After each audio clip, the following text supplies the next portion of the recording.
The prisoner exchange deal that set Gilad Shalit free still remains very controversial here in Israel. But before Shalit returned home, very few politicians and security experts were willing to talk about their doubts. That has all changed. Today, the head of the opposition, Tzipi Livni, said it was a bad deal, that it weakens Israel's strategic interests and strengthens Hamas. We came here to the IDC College to talk to another critic, Barak Ben Zur. He served for over a decade in the ISA, Israel's internal security services, what's called the Shin Bet. And I began by asking him what he thought this exchange deal meant.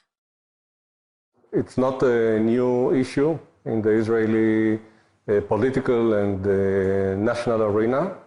We dealt with this case and so on. Now it's a closed case from the point of view of the deal with the Hamas.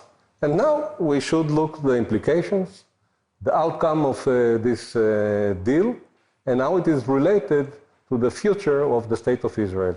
Do you think that this deal, though, endangers Israelis? I mean, was the price too high to get Shalit out? Well, there are a variety of aspects to this deal. On the level of Hamas and Fatah, of course, it got the Hamas stronger. It showed to the Palestinians, even to the Israeli Arabs, who is taking care of them and who can achieve from Israel those achievements that they've already implemented in this deal. It's the first time that we liberated Israeli citizens that committed murder in Israel. I mean, that is a red line that Israel crossed for the first time, letting out Israeli Arabs. It's more than a red line. It's the stability of the State of Israel. It's related to the relations between Israeli Arab and the Jewish community here. And we have to decide how we will managing those relations. Of course, not by releasing those that committed crimes as murder, as Israeli citizens, and releasing them by answering to foreign pressure. It's unbelievable. It's the first time that it was done, and it's crucial because it's affecting a lot of Israeli citizens that we are trying to coordinate with them, to integrate them in the Israeli society, trying to keep them as a part of the Israeli society, as loyal citizens. You can go to those villages and show the celebrations and what they call in front of one of the Israeli jails. Let's abduct other Israeli soldier. It's just a sign, it's just a symbol, but under those signs and symbols, it's hiding really great dangers to the stability of the Israeli society. Now, the other side of the argument, people say that Israel can handle, the ISA, the Shin Bet can handle the threat. We have the security fence. We have a Palestinian police force. Right. That's stronger. What do you say? Almost $3 billion on the security zone. It's more than a fence, the security zone. It's contributing to the security of the State of Israel a lot. There is a change on the atmosphere in the West Bank, especially in the West Bank, due to the policy of Salam Fayyad.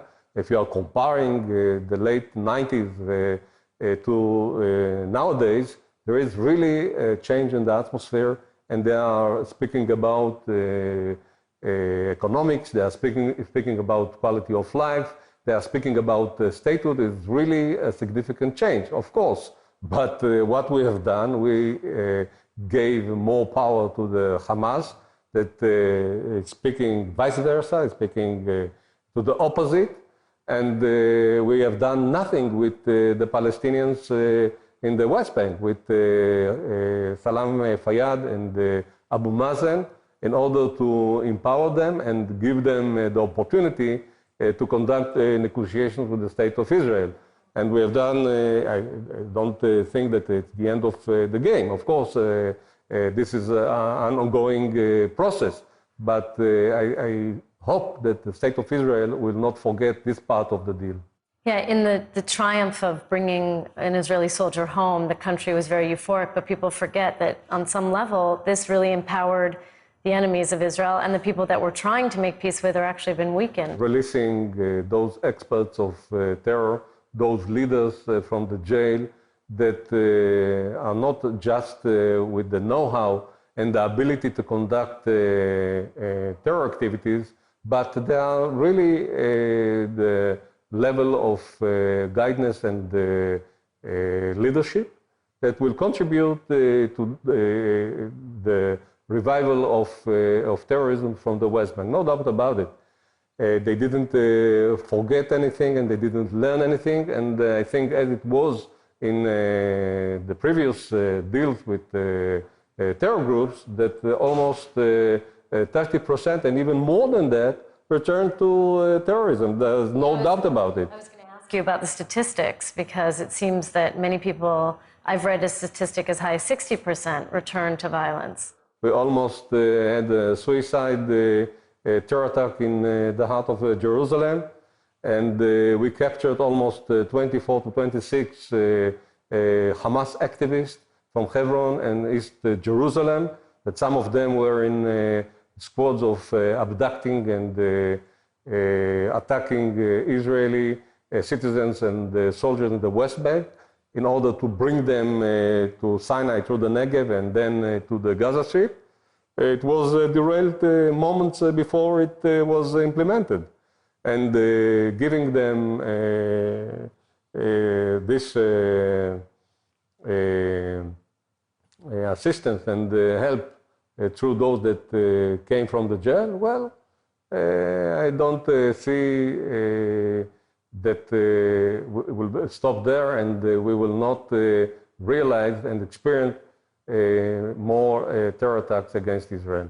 Barak Ben Zur, I want to thank you for joining us on Jewish News One. You're most welcome. It's my pleasure.